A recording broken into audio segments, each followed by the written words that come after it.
எல்லாருக்கும் வணக்கம். இன்னைக்கு திருவாரூரில் நடக்கிற வியாபாரிகள் சங்க எழுச்சி மாநாட்டில் கலந்துருக்கு. இன்னைக்கு வந்திருக்கேன், கும்பகோணத்தில் இன்னைக்கு வந்திருக்கிறேன். இப்போ கிளம்பி அங்கே போயிட்டு இருக்கிறேன். ஸோ அங்கே போகிற நேரத்தில் உங்கள் பத்திரிகையாளர் சந்திக்கணும்னு ரொம்ப ஆசை இருந்தது. ஸோ இன்னைக்கு உங்க முன்னாடி உட்காந்து பேசிட்டு இருக்கிறேன். உங்க கேள்விகள் கேட்கலாம். சரிங்க,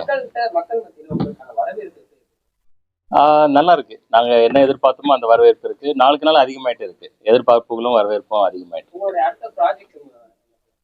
இல்ல. அடுத்த 3வது படத்துக்கான விஷயங்கள் நடந்துட்டு இருக்கு.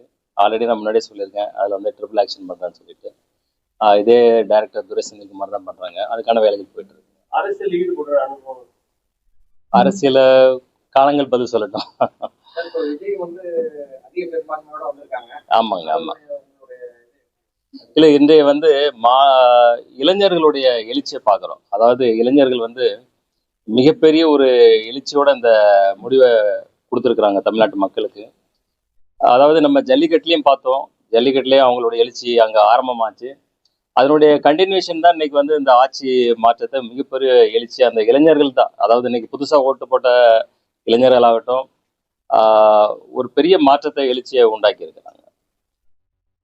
அவங்களுடைய எதிர்பார்ப்பு எனக்கு தெரிஞ்சு அவங்கள வந்து ஒரு ஊழலற்ற ஒரு ஆட்சியும் ஒரு நல்ல ஒரு வேலை வாய்ப்பு, அதாவது மக்கள் பணம் மக்கள்கிட்டே இருக்கணும். வரிகளை குறைச்சி கவர்மெண்ட் செலவை குறைச்சிக்கிட்டு மக்கள் பணம் மக்கள்கிட்டே இருந்து அப்படி ஒரு ஆட்சி அமைஞ்சதுன்னா மக்களுக்கு, மாணவர்களுக்கு எல்லாருக்குமே ஒரு சந்தோஷமான ஒரு வாழ்க்கையை கொடுக்கணும்னு நினைக்கிறேன். இல்ல, இந்த எழுச்சி தானே பாக்குறோம். எழுச்சி வந்து இன்னைக்கு மாற்றத்தை விரும்புறாங்க. என்ன மாற்றத்தை விரும்புறாங்க, என்ன எதிர்பார்க்குறாங்கன்னு பார்க்கும்போது அவங்களோட மனநிலைகள், அவங்களுடைய பேசும்போது, அவங்கள்ட்ட இது பண்ணும்போது அவங்க எதிர்பார்க்குறாங்க இன்னும் வேலை வாய்ப்புகள் அதிகமாக வேணும். இன்னும் வந்து ஏன்னா இன்னைக்கு வழி நடத்துறது இன்னைக்கு மாணவர்கள் ஆகிட்டாங்களே, எழுச்சியை உண்டாக்கிட்டாங்களே. ஊழலற்ற ஆட்சி முறை தமிழ்நாட்டுல இல்ல, அந்தந்த காலகட்டங்கள் அந்தந்த ஆட்சி முறை கரெக்டாக தான் போயிட்டு இருந்தது. அதாவது எந்த ஆட்சியா இருந்தாலும் அவங்க ஒரு பாணியை அவங்க அந்த சூழ்நிலைக்கு தகுந்த மாதிரி ஆட்சிகள் நடத்திட்டு இருந்தாங்க. இந்திய எதிர்பார்ப்பு வேற மாதிரி இருக்கு. இந்திய முறையினருடைய எதிர்பார்ப்பு அதிகமா இருக்கு. அவங்க வந்து முற்றிலும் ஆட்சி ஒரு இதுவரைக்கும் நடக்காத ஒரு சரித்திர எழுச்சி உண்டாக்கிட்டாங்க இல்லையா. ஸோ அப்போ வந்து அவங்களுக்கு என்ன எதிர்பார்க்குறாங்கன்றமோ அவங்களோட பேசும்போது அவங்களுடைய எதிர்பார்ப்பை தான் நம்ம பிரதிபலிக்கிறோம். இது நடக்கிறது தானே. அதாவது வெற்றி பெற்றுவது தோல்வி, தோல்வி வெற்றி, மாறி மாறி நடக்கும். இது ஒரு எழுச்சி நடக்கும்போது அது வந்து இருக்கு. அது வந்து காலங்கள்ல மாறிட்டு தான் நடக்கும். முந்தைய காலங்கள்ல இதே போல வெற்றி தோல்வி வந்து எல்லா தலைவர்களுக்கும் ஏற்பட்டிருக்கு. வெற்றின்றதும் நிரந்தரம் கிடையாது, தோல்வின்றதும் நிரந்தரம் கிடையாது. இல்ல, வாழ்த்துக்கள் தான். கண்டிப்பா இவ்வளவு பெரிய வெற்றியை கொடுத்துருக்காங்க இளைஞர்கள். ஸோ அதை வந்து அவர் வந்து திறம்பட அவங்களுடைய எதிர்பார்ப்பை வந்து அதாவது 100% ஃபுல்ஃபில்லா பண்ணணும். அது வந்து ரொம்ப முக்கியம். அந்த பொறுப்பை வந்து அவருக்கு கண்டிப்பா தெரியும். இல்லைன்னா இவ்வளவு பெரிய பொறுப்பை ஜனங்க அவர் கையில கொடுத்துருக்க மாட்டாங்க. அதை உணர்ந்து அவங்க கூட இருக்கிறவங்களும் செயல்படுவாங்கன்றது நம்பிக்கை இருக்கு. இது வந்து அமைஞ்சதுன்னா அது ஒரு இளைஞர்களுக்கு அவங்க இப்ப எடுத்த முயற்சிக்கு வந்து ஒரு சக்சஸ்ஃபுல்லா இருக்கும். அவர் வந்து கரெக்டா நிறைவேற்றிட்டார்.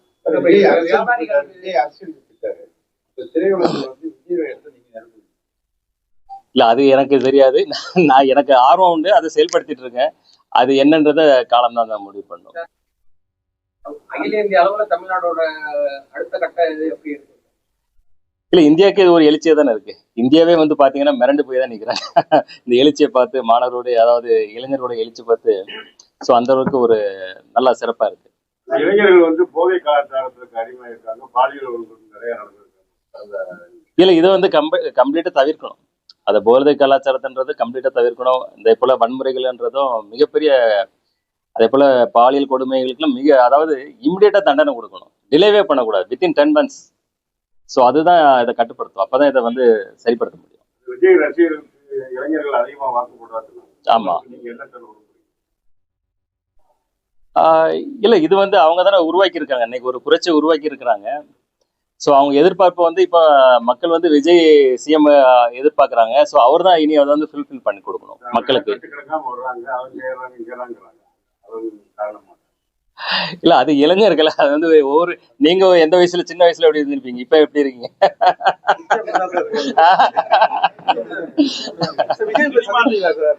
கண்டிப்பா சந்திப்பேன். சினிமால உங்களுக்கு எந்த மாதிரி கதாபாத்திரம் பண்ணணும்னு நீங்க விரும்புறீங்க? இல்ல இன்னைக்கு வந்து ரசிகர்கள் வந்து மாஸ் ஆக்ஷன் ஓரியன்ட் தான் தியேட்டருக்கு வந்து பாக்குறாங்க. ஸோ அதே போல பயங்கனாங்க தான் நான் விரும்புறேன். தமிழ்நாட்டில் நடந்த இதே எழுச்சி சரி. தமிழ் மக்கள் தான் பாண்டிச்சேரியில இருக்காங்க. சரிங்க. அது ஏன் சார் விஜய்க்கு நடக்குது உங்க கருத்து? சிலதுக்கு காரணமே கண்டுபிடிக்க முடியாது.